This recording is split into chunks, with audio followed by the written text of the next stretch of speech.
Boker Tov à tous, Agut Shabbos, Shabbat Shalom. Alors, avec l'aide de Dieu, on va répéter une sikha du Rabbi sur le don de la Torah. Une sikha qu'on a faite la semaine dernière au Bet Rabat de Soisy, dont je salue tous les amis du Bet Rabat. Et personnellement, cette sikha, elle a changé ma vie. Pourquoi ? Parce que dans cette sikha, le Rabbi nous fait comprendre une chose, c'est que quand il y a une marloquette, une divergence d'opinion entre deux maîtres, entre deux Tanaïm en l'occurrence, si dans un sujet ils sont en discussion et dans un autre sujet ils sont en discussion et dans un autre sujet ils sont en discussion, c'est pas simplement que dans tel sujet l'un il pense comme ça, l'autre il pense comme ça, et dans un autre sujet l'un il pense comme ça et l'autre il pense comme ça, c'est qu'en fait chacun des maîtres a une manière générale de voir la vie qui est aussi basée sur son parcours personnel. Et cette manière qu'il a de voir la vie et de voir le monde, eh ben, c'est ça qui va dire, c'est ça qui va faire que dans tel débat il va dire ça, et dans tel débat il va dire ça, et dans tel débat il va dire ça. En d'autres termes, quand il y a une marloquette entre deux Tanaïm, et c'est les deux mêmes Tanaïm qui reviennent dans plusieurs discussions différentes sur des sujets qui n'ont rien à voir, ce n'est pas seulement des sujets qui n'ont rien à voir, c'est qu'en fait chacun il a sa ligne de pensée, sa manière de voir le monde. Et donc, dans ce sujet, il pense ça, et dans ce sujet, il pense ça, et dans ce sujet, il pense ça. Donc, en fait, il y a une cohérence entre les différents sujets dans la Torah, les différents débats qu'il y a entre les sages. C'est que chacun, il a une manière de voir qui fait que dans tous les sujets, il va penser d'une certaine manière. Et donc, quand on arrive à trouver ce point-là, qu'on comprend pourquoi tel sage, il dit ça, c'est quoi le point, c'est quoi l'idée, comment il perçoit les choses. Quand on comprend ça, on arrive à comprendre toutes les marloquettes qu'il y a, et comment est-ce qu'il voit les choses. Donc c'est une sikha super belle, super intéressante. Et donc on va voir dans cette sikha deux marloquettes entre deux grands Tanaïm, Rabbi Ishmael et Rabbi Akiva. Et on va voir en fait qu'on va réussir à trouver le point qui fait que l'un il pense comme ça, l'autre il pense comme ça, et après on va tout comprendre. Donc il faut d'abord bien comprendre les deux marloquettes, les deux divergences d'opinion qu'ils ont sur les sujets différents. Et ensuite en creusant, on va comprendre le fond du débat et on va arriver à un enseignement dans le service de Dieu pour chacun d'entre nous. Alors on commence. Donc la sikha, je vous ai dit, elle parle du don de la Torah, de Matan Torah. Et le Rabbi nous dit comme ça. On sait très bien comment commencent les 10 commandements dans la Torah. Vaidaber Elohim et kol hadevarim ha'ele les morts. Elohim, donc Dieu, il a dit toutes ces paroles-là en disant. Vaidaber Elohim les morts. Dieu, il a dit en disant. Il y a une répétition ici. Le mot les morts à la fin, en disant, il est superflu. Et d'habitude dans la Torah, il veut dire quoi ce mot les morts ? Il veut dire on va répéter à quelqu'un qui n'est pas là.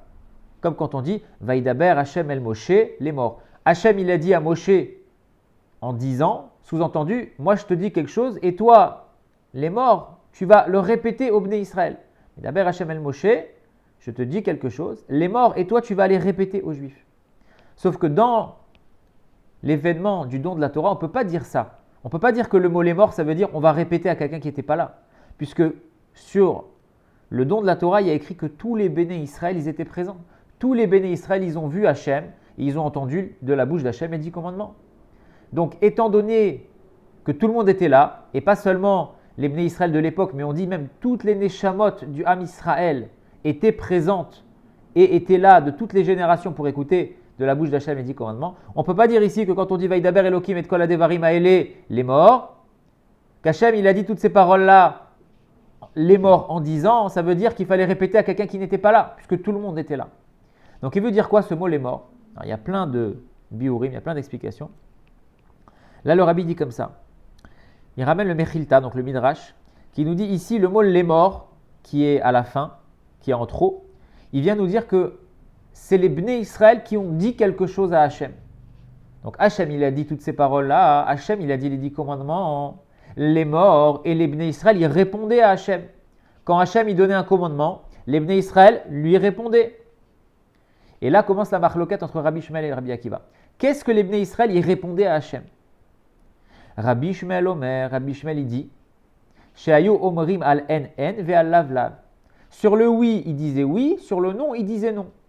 Sous-entendu, quand Hachem leur donnait un commandement positif, quelque chose qu'il faut faire, tu feras ça.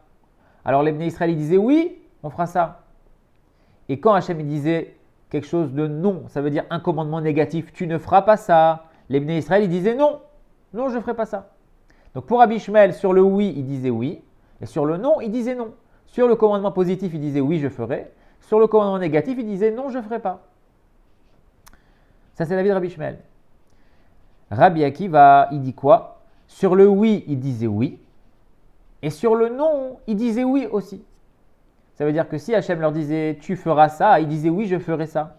Et si Hachem lui disait tu feras pas ça, il disait oui, je ferai pas ça. Donc pour Rabbi Akiva, sur le oui, il disait oui, sur le non, il disait oui aussi. Donc on comprend la marloquette. Rabbi Ishmael, il disait oui sur le oui, non sur le non. Et Rabbi Akiva, il disait oui sur le oui et oui sur le non aussi. Bon, la marloquette est un petit peu bizarre. Concrètement, ça change quoi? Ça veut dire que dans les deux cas, les Bnei Israël, ils acceptaient les commandements d'Hachem. Que tu dises sur une mitzvah négative, non, je ne ferai pas, ou que tu dises oui, je ne ferai pas, c'est la même chose. Donc, la marloquette est un peu bizarre. Bon, ça c'est la première marloquette que le Rabbi ramène dans la Sikha, entre Rabbi Ishmael et Rabbi Akiva. Maintenant, il y a une deuxième marloquette de ces deux maîtres, aussi sur un autre épisode du don de la Torah. Quelle est cette marloquette? Il y a écrit dans le pasuk Vechol ha'am ro'im et hakolot ve'et halapidim. Tout le peuple voyait les sons, les voix, les kolotes. Tout le peuple voyait les sons et les flammes. Tout le peuple, pendant le don de la Torah, on voyait les sons et les flammes. Et là, il y a une marloquette, ça veut dire quoi? On voit les sons et les flammes. Rabbi Ishmael, il dit le mot, on voyait ro'im. Il ne vient pas sur le son, parce que le son, on l'entend. Donc, ce n'est pas possible de dire je vois un son. Donc, Rabbi Ishmael, il dit, les Bnei Israël, ils voyaient quoi? Les flammes, ils entendaient les sons. Ro'im et hakolot ve'et halapidim. Les Bnei Israël, ils voyaient quoi? Ils ne voyaient pas les kolotes, ils voyaient les flammes, et ils entendaient les sons. Donc, pour Rabbi Ishmael, les Bnei Israël, pendant le don de la Torah, ils voyaient ce qu'on est censé voir, les flammes, et ils entendaient ce qu'on est censé entendre, les sons. Rabbi Akiva, il dit non. Il y a écrit Ro'im et hakolot. Les Bnei Israël, ils voyaient les sons et ils entendaient les flammes. Donc pour Rabbi Akiva, il y a une inversion, si on peut dire, contre nature, supranaturelle. Les Bnei Israël, au don de la Torah, ils voyaient ce que normalement on est censé entendre, ils voyaient les sons et ils entendaient ce que normalement on est censé voir, ils entendaient les flammes. Bon, deuxième marloquette, un petit peu bizarre. Et le Rabbi nous dit bien évidemment, si on a deux Chachamim, deux Tanaïm, Rabbi Ishmael et Rabbi Akiva, qui sont en marloquette sur deux sujets certes différents, mais ça reste concernant le don de la Torah, c'est évident qu'il y a un point commun entre les deux marloquettes. Les deux sont liés. Quand on va comprendre l'une, on va comprendre l'autre.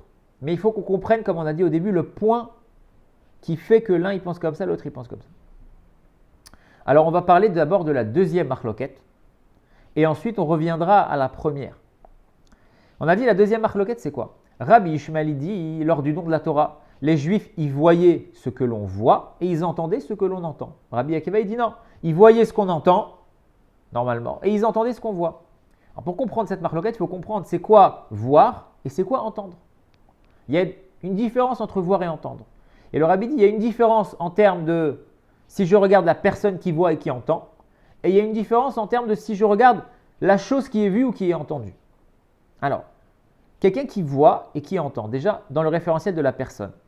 Quand je vois quelque chose, on explique en Chassidoute que quand je vois quelque chose, c'est quelque chose qui me pénètre et ça me donne une certitude. Si je vois un événement, personne au monde ne pourra me dire, tu sais quoi, tu ne l'as pas vu. C'est pas vrai ce que tu as vu. C'est pas possible. J'ai vu la chose de mes yeux. Tu ne pourras jamais me faire croire que ce que j'ai vu, c'est pas vrai. Une fois que j'ai vu, c'est fini. Par contre, quand on dit j'entends quelque chose, d'ailleurs ça peut être entendre avec ses oreilles un son, mais ça peut être aussi dans la Torah schéma, entend, c'est aussi comprend avec ton intellect. Quand j'entends quelque chose ou quand je comprends une idée, on pourra toujours venir me dire, tu sais quoi, tu as mal compris, tu as mal entendu, c'est pas ça. Et là, effectivement, je serai susceptible de changer mon opinion. Parce que quand on entend quelque chose, finalement, on n'est pas sûr à 100%, contrairement à quand on voit quelque chose. Donc ça, c'est la première différence entre la vision et l'audition, si on peut dire. La personne qui voit quelque chose, elle est sûre à 100% de ce qu'elle a vu. La personne qui entend quelque chose, elle n'est pas sûre à 100%. Maintenant, la deuxième différence en fonction de la chose qui est vue ou qui est entendue.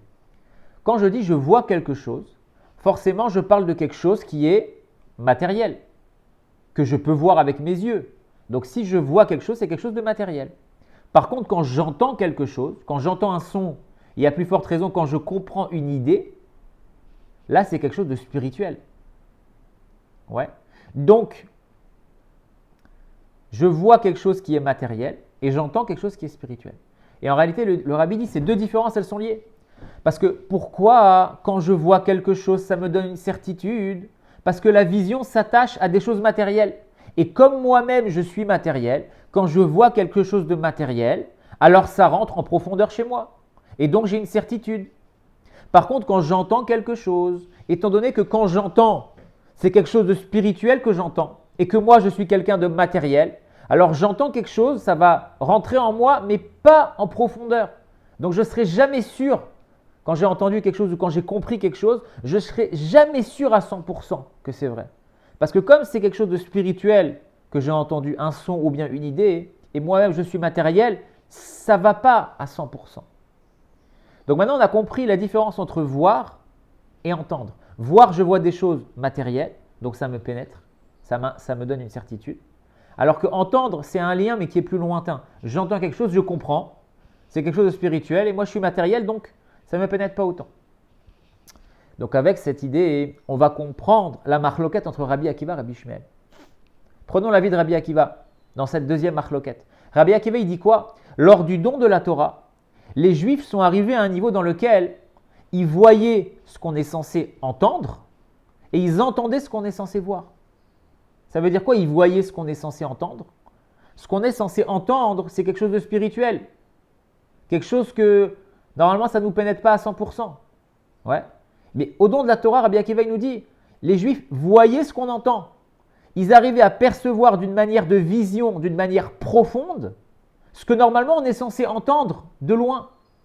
Ils sont arrivés à un niveau lors du don de la Torah où les Bnei Israël, ils arrivaient à voir, à intégrer profondément en eux ce que normalement on est censé que entendre. Ils ont réussi à attraper le spirituel et à le faire rentrer en eux d'une manière de vision. Et ils entendaient ce qu'on voit normalement. Ce qu'on voit normalement, c'est la matière.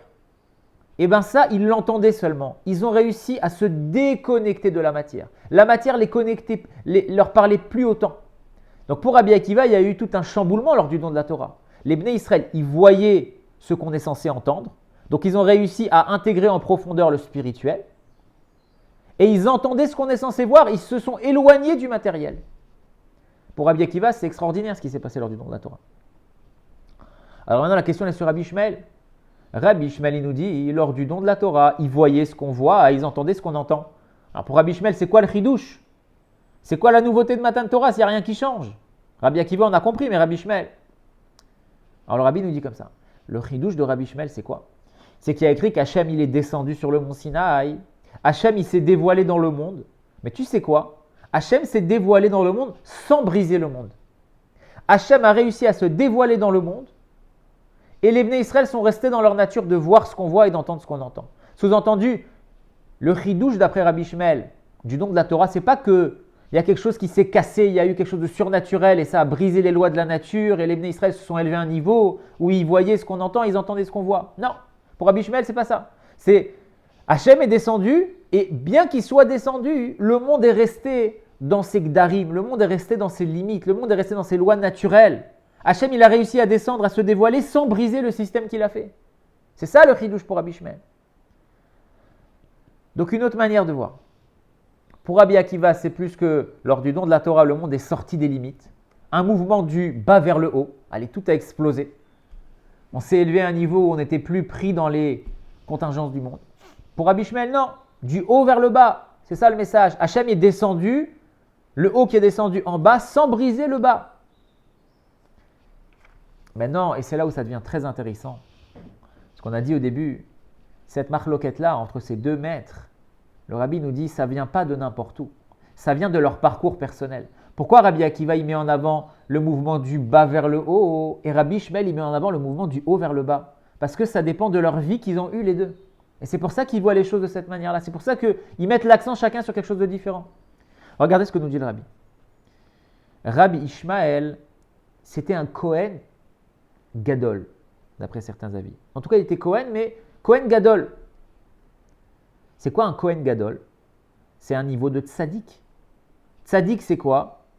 Kohen, c'est quoi? C'est quelqu'un qui est saint, qui est réservé pour le service dans le Beth Amikdash. Donc Rabbi Ishmael qui était Kohen Gadol, il représente, si on peut dire, le niveau du tzaddik. Le niveau de quelqu'un qui est complètement raffiné. La matière ne le dérange pas. Et donc pour lui, le tzaddik, qu'est-ce qui est important pour lui? C'est de faire descendre Hachem en bas. Puisque lui, tout va bien.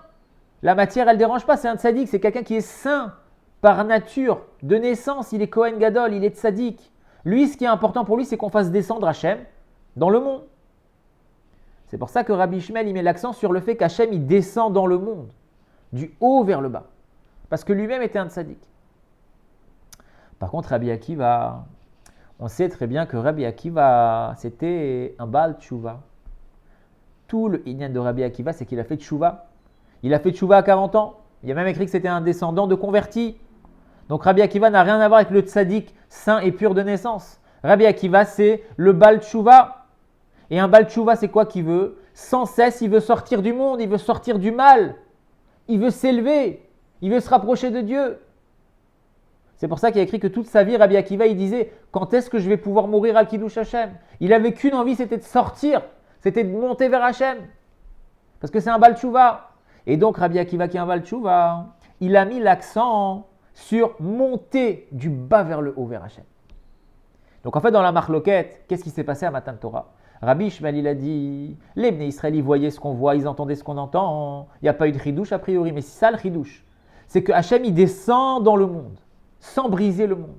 Et ça, c'est la manière de voir du tzaddik. Parce que le tzaddik, ça y est, il est parfait. Il a juste envie de faire descendre Hachem dans le monde. Tout va bien. Par contre, Rabbi Akiva, qui est un Baal Tshuva, lui, il dit, les Bnei Israël, lors de Matan Torah, ils voyaient ce qu'on entend, ils entendaient ce qu'on voit. On a cassé le monde. On a brisé le monde parce que les Bnei Israël se sont élevés à un niveau très haut où ils sont sortis des limites du monde. Parce que ça, c'est le lien du Baal Tshuva. Le Baal Tshuva veut se rapprocher d'Hachem. Donc là, on a compris la deuxième marloquette. On a compris que chacun, il avait son parcours. Chacun, il avait sa shita, sa vie, sa manière de voir le monde et de voir qu'est-ce qui était le plus important. Et donc, on a compris la deuxième marloquette. Qu'est-ce qui s'est passé lors du don de la Torah? Rabbi Ishmael du haut vers le bas, Rabbi Akiva du bas vers le haut. Maintenant, on va comprendre la première marloquette. Grâce à tout ce qu'on vient de dire, on va remonter vers la première marloquette du départ et on va comprendre comment ça aussi c'est lié avec cette vision-là des choses. Écoutez bien.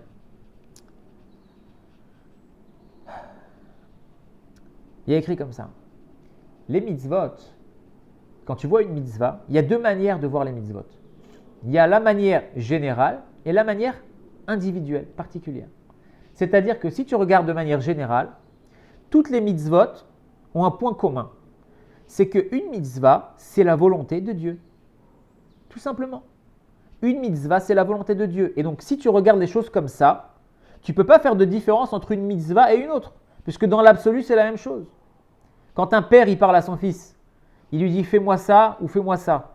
Alors, c'est vrai que les choses, ce n'est pas les mêmes. Et peut-être il y a quelque chose qui est plus important que l'autre. Mais dans l'absolu, je te demande de faire quelque chose, c'est ma volonté. Point barre. Quelle que soit la chose que je te demande, c'est la même volonté. C'est la volonté de Dieu. Donc si tu regardes les mitzvot d'un aspect général, à ce moment-là, chaque mitzvah elle est équivalente, si on peut dire. Il y a un point commun dans toutes les mitzvot. Ça, c'est l'aspect général qu'il y a dans les mitzvot. C'est la volonté de Dieu, quelle que soit la mitzvah. Après, il y a l'aspect particulier de la mitzvah. C'est quoi? C'est que chaque mitzvah fait intervenir un membre du corps, va raffiner une certaine force dans l'homme et va faire un effet particulier en haut chez Hachem. Et donc chaque mitzvah, elle va faire descendre, si on peut dire, une lumière propre à elle-même, qu'aucune autre mitzvah peut faire descendre. Donc en fait, dans les mitzvahs, il y a deux aspects. Il y a l'aspect général, où chaque mitzvah, c'est la volonté de Dieu, elles sont toutes équivalentes. Et après, quand tu rentres dans le détail, il y a le fait que chaque mitzvah, elle a ses caractéristiques propres qui font qu'elle peut faire descendre telle lumière de Dieu parce qu'elle va raffiner, tel membre chez l'homme, elle va être faite de telle manière et donc ça va faire descendre une lumière particulière qu'il n'y a que cette mitzvah qui peut faire descendre. Ça, c'est quand on regarde la mitzvah de l'aspect particulier. Maintenant, on va comprendre la première marloquette. Rabbi Shmuel, on a dit quoi? Sur le oui, il disait oui. Sur le non, il disait non. Quand Hachem leur disait commandement positif, tu vas faire ça, il disait oui, je vais faire ça. Et quand Hachem leur disait tu vas pas faire ça, un commandement négatif, il disait non, je vais pas faire ça. Pourquoi? Parce qu'on a dit Rabbi Shmuel, c'est un tzaddik. Donc Rabbi Shmuel, il met quoi en avant? Il met en avant le fait qu'Hachem, il va descendre dans le monde. Que Hachem va descendre dans le monde sans casser le monde, en laissant les individualités, les particularités, les lois de la nature, en les laissant en place. Donc pour Rabbi Shmuel, c'est super important le système. Pour Rabbi Shmuel, c'est super important que quand Hachem il descend, il ne casse pas les choses. Et chaque chose, elle a sa place. On regarde chaque chose dans le détail. Donc quand Rabbi Shmuel, pour lui, quand Hachem il dit un commandement positif, on dit oui. Quand il dit un commandement négatif, on dit non. C'est pas pareil, positif, négatif. Il y a des particularités. Il y a des détails. Et pour lui, comme c'est un tzaddik et tout, le but c'est qu'Hachem descend dans le monde en laissant le monde tel qu'il est avec les lois et avec la diversité qu'il a. À ce moment-là, Rabbi Shmuel il dit sur le oui, on dit oui. Sur le non, on dit non. C'est pas pareil. Chaque mitzvah, elle a son rôle. On ne peut pas commencer à tout mettre dans le même sac. Non. Le oui, c'est oui. Le non, c'est non. Chaque mitzvah, elle fait descendre sa lumière particulière. Parce que c'est un tzaddik. Et donc pour lui, ce qui est important, c'est du haut vers le bas. Et que le bas reste, si on peut dire, dans sa nature, dans sa diversité. Par contre, Rabbi Akiva, lui, c'est un Baal Tshuva. Et on a dit, c'est quoi le Baal Tshuva qu'il veut? Le Baal Tshuva, il veut sortir du monde. Le Baal Tshuva, il veut tout casser. Le Baal Tshuva, il veut monter vers Hachem. Donc pour le Baal Tshuva, quand tu lui dis oui, une mitzvah positive, il va te dire oui. Et quand tu lui dis non, une mitzvah négative, il va te dire oui aussi. Hachem, tu me dis ça? Oui. Hachem, tu me dis ça? Oui. Hachem, tu me dis ça? Oui. Oui, oui, oui, oui. Rabbi Akiva, le Baal Tshuva, il ne fait pas de différence dans sa tête. Ah, ça, c'est une mitzvah positive. Ça, cette mitzvah, elle va faire descendre telle lumière. Et cette mitzvah, elle va faire descendre une autre lumière. Alors ça, je vais dire oui parce que c'est positif. Et ça, je vais dire non parce que c'est négatif. Rabbi Akiva, il ne voit pas tout ça. Le Baal Tshuva, il ne voit pas tout ça. Le Baal Tshuva, il voit une chose. Je veux m'attacher à Dieu. Je veux faire la volonté de Dieu. Ne commence pas à me rentrer dans la diversité. Rabbi Akiva, il voit les mitzvot, on a dit de manière générale. C'est la volonté de Dieu, alors je te dis oui. C'est la volonté de Dieu que je fasse ça? Oui. C'est la volonté de Dieu que je ne fasse pas ça? Oui. Oui, oui, oui. Oui à tout. Rabbi Akiva, il dit oui à tout. Donc, je ne sais pas si on se rend compte, c'est tellement, en tout cas moi, je trouve que c'est tellement beau, c'est tellement fort. Comment on arrive à comprendre le point. Pourquoi l'un il pense comme ça, l'autre il pense comme ça. Et en fait, c'est ce même point qu'on retrouve dans les différentes marloquettes. Le Rabbi ramène dans la note que justement, dans la Gemara de Sota, il y a plusieurs points où Rabbi Shmuel et Rabbi Akiva, là-bas aussi, ils sont en contradiction. Et Rabbi Shmuel, il dit Reshut, et Rabbi Akiva, il dit Chova. Rabbi Shmuel, il dit ça, c'est facultatif. Alors, c'est bien de le faire, mais c'est facultatif, c'est pas obligé. Et Rabbi Akiva, il dit non, c'est obligatoire. Le Rabbi dit dans la note pourquoi? C'est la même idée. C'est quoi? Quand Rabbi Shmuel il dit ça c'est facultatif, c'est une bonne chose de le faire mais c'est facultatif. Parce que Rabbi Shmuel il représente le tzaddik. Et quand le tzaddik tu lui dis ça c'est une bonne chose à faire mais c'est pas obligé, le tzaddik il va la faire. Parce que le tzaddik il voit que dans cette chose-là ça va faire descendre une lumière que rien d'autre pourra faire descendre. Le tzaddik il voit l'aspect particulier de la chose. Donc tu lui dis ça c'est une bonne chose à faire mais c'est pas obligé, c'est facultatif. Le tzaddik bien sûr qu'il va la faire. Parce qu'il voit dans cette chose-là ce que ça va faire. Qu'il n'y a rien d'autre qui pourra faire descendre cette lumière-là. Donc il va la faire de lui-même. Mais le Baal Tshuva, si tu lui dis c'est facultatif, il ne va pas le faire. C'est pas qu'il est flemmard, c'est pas qu'il est paresseux, c'est pas qu'il ne veut pas. Mais si tu lui dis c'est facultatif, pour lui, ça ne va pas lui parler. À partir du moment où tu lui dis c'est obligatoire, ah c'est la volonté de Dieu, ok je le fais. Parce que le Baal Tshuva, il ne fait pas la chose en se disant « Ah oui, je vais faire ça, parce que ça veut dire ça, et ça va faire descendre telle lumière de Dieu, donc je le fais. » Le Baal Tshuva, il dit « Je fais ce que Dieu il veut, point barre. » Donc si tu me dis c'est facultatif, je ne fais pas. Si ce n'est pas obligé, je ne fais pas. Pas parce que je n'ai pas envie, parce que j'ai la flemme. Parce que si Dieu il dit « Je ne fais pas », je ne fais pas. Ce n'est pas obligatoire. Donc c'est pour ça que, encore, cette même idée dans un autre sujet, mais la même idée entre Rabbi Ishmael et Rabbi Akiva, c'est que comme Rabbi Ishmael c'est un tzaddik, il va faire les choses en pensant à l'impact particulier de la chose qu'il va faire. Donc forcément, il va faire quelque chose de facultatif. Rabbi Akiva, non. Le Baal Tshuva, il fait ce que Hachem il veut. Il ne va pas rentrer dans les calculs. Donc en fait, Rabbi Ishmael, il voit dans les mitzvot l'aspect particulier. C'est pour ça que sur les mitzvot positifs, sur le oui, il répond oui. Enfin, d'après Rabbi Ishmael, les Bnei Israël, ils ont répondu oui sur le oui et non sur le non. Rabbi Akiva, il voit l'aspect général des mitzvot. C'est un Baal Tshuva. Il ne fait pas de distinction dans les mitzvot. Lui, il veut la volonté de Dieu. Faire la volonté de Dieu. Et donc, c'est pour ça que Rabbi Akiva, pour lui, les Bnei Israël, ils ont répondu oui pour les mitzvot positives. Et oui pour les mitzvot négatives. Il n'y a pas de différence. Pour moi, je dis oui aux mitzvot. Je dis oui dans le sens, je m'attache à Hachem. Telle mitzvah, telle mitzvah, telle mitzvah, c'est la même chose pour moi. Pas en Baal Tshuva. Intéressant, dans une note encore dans cette sikha, le Rabbi il dit, et là on va comprendre quelque chose. Pourquoi dans la divergence d'opinion entre les deux, on voit que Rabbi Akiva il répète une partie de la vie de Rabbi Ishmael en trop. Parce que Rabbi Ishmael il dit quoi? Sur le oui, il disait oui, et sur le non, il disait non. Et Rabbi Akiva il dit sur le oui, il disait oui, et sur le non, il disait oui. Mais donc, pour Rabbi Akiva et pour Rabbi Ishmael, finalement, pour le oui, il disait oui. Donc, les Rabbi Ishmael et Rabbi Akiva sont d'accord pour le oui. Sur le oui, sur les commandements positifs, les Bnei Israël répondaient oui. Donc, pourquoi on dit Rabbi Ishmael il dit oui, oui et non, non. Et Rabbi Akiva il dit oui, oui et non, oui, oui aussi sur le non. Sur le fait qu'on dit oui pour le oui, les deux sont d'accord. Alors pourquoi Rabbi Akiva, et Rabbi Ishmael il a dit ça, et Rabbi Akiva il a dit ça, mais pour la première partie de ce que Rabbi Akiva il dit, c'est la même chose. Sur le oui, ils ont dit oui, comme Rabbi Ishmael. Alors pourquoi t'es cholèque, pourquoi tu te disputes sur Rabbi Ishmael, même sur la première partie, que le oui, ils ont dit oui. La marloquette, elle porte normalement sur ce qui est différent des deux. Donc là, on a l'impression, comment c'est présenté, que Rabbi Ishmael il a dit oui pour le oui et non pour le non, et Rabbi Akiva il a dit oui pour le oui et oui pour le non. Le oui pour le oui, c'est le même. Alors le Rabbi dit dans la mais non, c'est pas le même. Parce que même quand Rabbi Ishmael il dit, les Bnei Israël disaient oui pour le oui, et quand Rabbi Akiva il disait, les Bnei Israël disaient oui pour le oui, c'est pas la même chose. Parce que quand Rabbi Ishmael il dit, les Bnei Israël disaient oui pour le oui, il disait oui pour le oui dans le sens, on comprend la particularité de telle mitzvah positive, alors nous on va dire oui aussi. On va dire oui dans le sens, je fais descendre telle lumière dans l'aspect particulier de chaque mitzvah.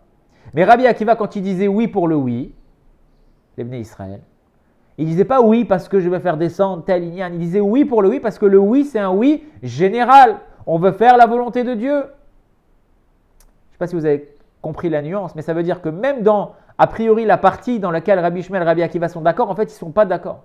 Parce que pour Rabbi Ishmael, quand les Bnei Israël ils disent oui à oui, c'est qu'ils disent oui dans le sens on va faire descendre l'aspect particulier dans les détails. Pour Rabbi Akiva, le oui, c'est un oui général. On dit oui à la volonté de Dieu. Et c'est pour ça qu'on dit oui tout le temps d'ailleurs. Donc, finalement, sikha extraordinaire. On a compris pourquoi dans la première marloquette, Rabbi Ishmael il disait ce qu'il a dit, Rabbi Akiva il disait ce qu'il a dit. Parce qu'en fait, on a compris aussi ce qu'il disait dans la deuxième marloquette. Pourquoi Rabbi Ishmael il a dit ça, pourquoi Rabbi Akiva il a dit ça? Parce qu'en fait, on a compris que chacun, il a eu son parcours, que Rabbi Ishmael c'est un Kohen Gadol, c'est le tzaddik. Et donc lui, le Ikar, l'essentiel c'est quand Hachem il descend du haut vers le bas. Et Rabbi Akiva, pour lui, c'est un Baal Tshuva. Le Ikar, c'est du bas vers le haut. Le Rabbi dit, sur la vie de Rabbi Akiva, on peut voir les choses encore plus profondes. Que Rabbi Akiva, il dit quoi? Sur le non, sur le commandement négatif, les Bnei Israël, ils ont dit oui aussi. C'est quoi sur le non, ils ont dit oui? C'est que le Rabbi dit, même dans le non, ça veut dire même dans le négatif, même dans l'obscurité, Rabbi Akiva, il dit oui. Rabbi Akiva, il a cette force de trouver le bien qui est caché dans le mal. Le oui qui est caché dans le non. Il ramène l'exemple de la mort de Rabbi Akiva. On sait très bien que Rabbi Akiva, c'est fait partie des 10 Harugé Malchut, des 10 martyrs qui sont morts al Kiddush Hashem, qui ont été tués par les Romains. Et on dit que Rabbi Akiva, quand il a été tué, il a été torturé, il a été dépecé vivant. Et il criait, avant de mourir, il a crié Shema Israël. Le inyan de Ardut Hashem, que Hashem il est un. Et ses élèves, ils lui ont dit Ad Kan, jusque-là, Rabbi Akiva, jusque-là, Jusque-là, Shema Israël, tu es en train de te faire torturer, dépecer parce que tu as étudié la Torah et tu dis Shema Israël. C'est-à-dire ce qu'ils ont voulu lui dire, le rabbi dit, c'est pas que tu supportes la souffrance. Ok, on comprend, il y a une souffrance, tu la supportes. Mais on n'a pas dit Rabbi Akiva, il a supporté la souffrance. On a dit Rabbi Akiva, il a dit Shema Israël. Ça veut dire, ça aussi c'est Hachem. Ça aussi c'est un avec la volonté d'Hachem. Et ses élèves lui ont dit jusque-là, pas seulement que tu supportes, mais même tu vas voir Hachem là-dedans, que tu es en train d'être torturé pour la Torah et tu vas voir Hachem dans ça aussi. Tu vas voir la hardout d'Hachem là-dedans. Adkan. Et Rabbi Akiva, il a dit oui. Il y a une autre histoire à la fin de la Masechet de Makot, de Gemara, où il y avait Rabbi Akiva qui était avec plusieurs chachamim. Et ils ont vu un renard sortir de l'endroit où il y avait le Beth Amikdash. Et tous les chachamim, ils ont pleuré. Et Rabbi Akiva, il a rigolé. Alors les chachamim lui ont dit, pourquoi tu rigoles? Alors lui, il lui a dit en bon juif, mais pourquoi vous pleurez déjà? Tu me poses une question, je te pose une question. Pourquoi vous pleurez? Et ils lui ont dit, comment on pourrait ne pas pleurer? L'endroit où il y avait le Beth Amikdash, l'endroit où il y avait le Kodesh HaKodeshim, l'endroit où il y avait écrit Ve'azar Akarev Yumat, un étranger qui n'est pas Kohen, qui ose rentrer là-dedans, et même un Kohen qui n'est pas Kohen Gadol, qui ose rentrer dans le Saint des Saints, il est tout de suite passible de mort. Impossible. Cet endroit tellement kadosh. Et aujourd'hui, il y a des renards qui marchent dedans, dans les ruines du Beth Amikdash. Comment on pourrait ne pas pleurer? Rabbi Akiva leur dit, ce pourquoi vous pleurez, c'est pour ça que moi je rigole. Pourquoi? Parce que si déjà la prophétie de la destruction du Beth Amikdash s'est réalisée, à plus forte raison la prophétie de la reconstruction du Beth Amikdash se réalisera. Et là il y a écrit Od yeshvu zkenim uzkenot birchovot Yerushalayim. Et on verra les personnes âgées qui seront assis dans la joie dans Jérusalem. Donc si déjà la prophétie négative s'est réalisée, la prophétie positive se réalisera. Donc Rabbi Akiva, il avait cette force. Dans ces deux histoires, on voit quoi? Que quand Rabbi Akiva, il dit dans le non, il disait oui.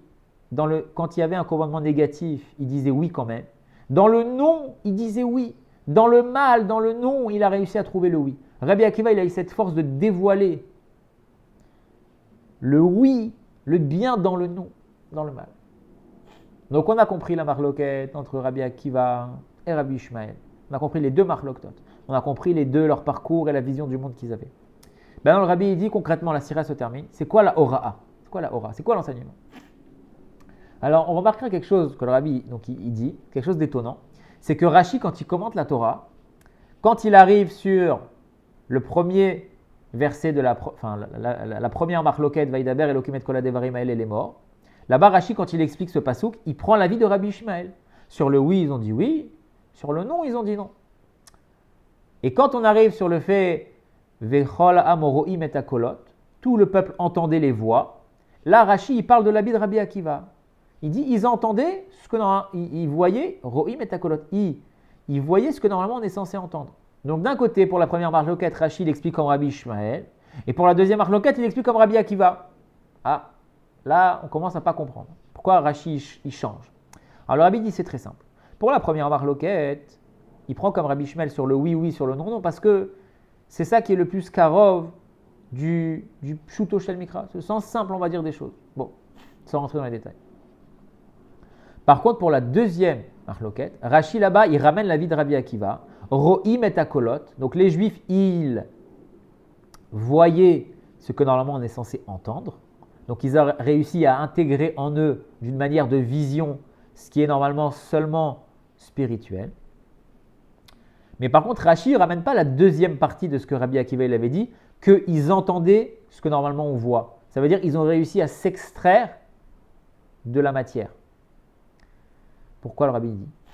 Parce qu'en fait, au début du service de Dieu d'un juif, on ne peut pas attendre d'un juif qui se sépare de la matière.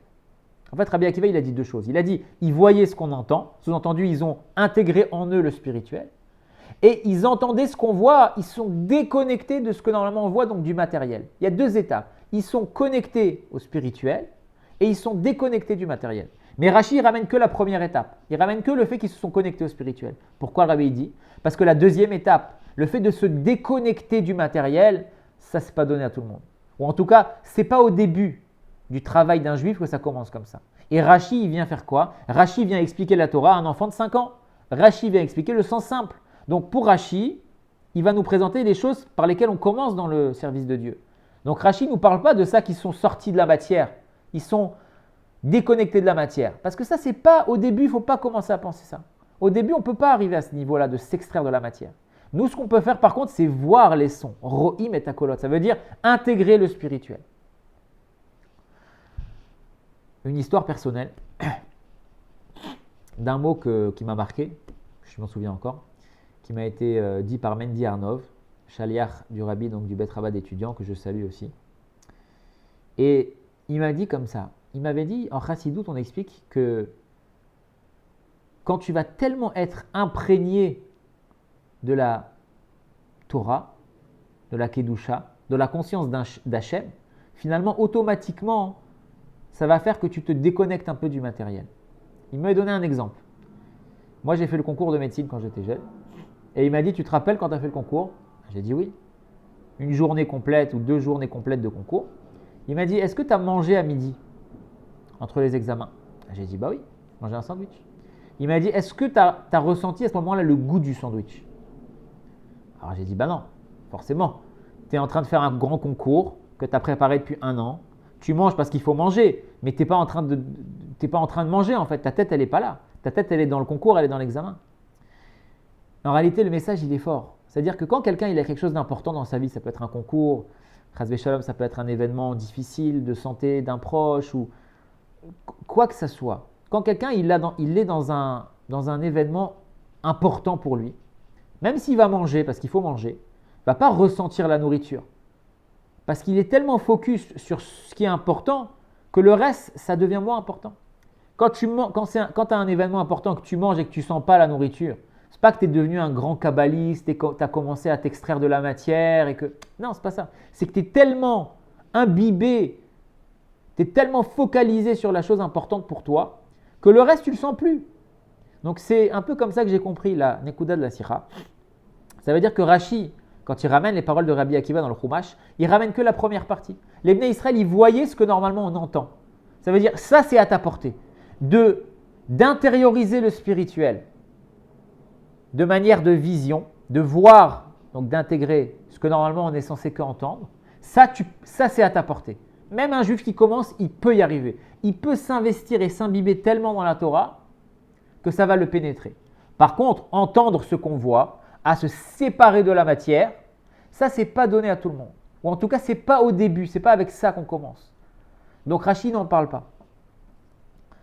C'est un peu al-derer ce que le rabbi dit dans d'autres sichot, que normalement le seder, l'ordre c'est quoi? C'est écrit dans le verset Teilim, Sour mera va asetov. D'abord tu t'éloignes du mal et ensuite tu fais le bien. Tu veux construire un palais pour le roi, il y a plein d'excréments, il y a plein d'immondices, il y a plein de saletés. Qu'est-ce que tu fais? D'abord tu vas tout enlever, tu vas tout nettoyer. Après, tu vas construire. Sour merava, c'est homme. Enlève le mal et fais le bien. Mais le rabbi dit dans les sikhot, des fois, dans notre génération en particulier, des fois, tu vas dire à quelqu'un, enlève le mal, ça ne va pas prendre. Qu'est-ce qu'il va prendre quand tu vas lui dire, fais du bien? Vas-y. Ro'im et takolot. Commence à intégrer en toi le spirituel. Fais des bonnes choses. Ne t'occupe pas du mal. Tu sais quoi? Fais des bonnes choses, amène de la lumière et automatiquement l'obscurité va disparaître. Donc c'est un peu ça, en tout cas comme ça que j'ai compris la Sira. Quand Rashi ramène la première partie de Rabbi Akiva, ça oui, c'est à notre portée. Voir les sons, intégrer le spirituel, ça tu peux faire. Par contre, te déconnecter de la matière, tu peux y arriver, mais c'est dans un second temps. Donc Rashi ne le ramène pas. Donc ça c'est la manière de voir l'explication de Rashi, comment un juif doit commencer sa avoda. Et après le Rabbi termine la Sira en disant que ces 2 avis-là de Rabbi Ishmael et de Rabbi Akiva, ils sont mentionnés dans la Torah. Ça veut dire que les 2 sont vrais. C'est 2 manières de servir Hachem. Et chacun peut se retrouver plus dans l'une ou plus dans l'autre. Mais en tous les cas, on voit du commentaire de Rashi, que Rashi est là pour expliquer la Torah dans le sens simple, pour un jeune enfant, qu'on commence en tout cas avec le inyan de Ro'im et Takolot. Ça veut dire d'intégrer en nous le spirituel. Et après seulement, on pourra arriver au niveau d'après. Et là, à ce moment-là, on pourra, entre guillemets, choisir entre la Shita de Rabbi Ishmael ou la Shita de Rabbi Akiva. Donc voilà, une bonne fête de Torah, une bonne fête du don de la Torah, comme le rabbi précédent disait, Kabbalat Torah besimcha ubepnimiut, de recevoir la Torah avec joie et avec profondeur, et qu'on puisse mériter que cette fête de Shavuot, on puisse recevoir donc la Torah et accueillir Mashiach tzidkenu bekarov mamash. Amen.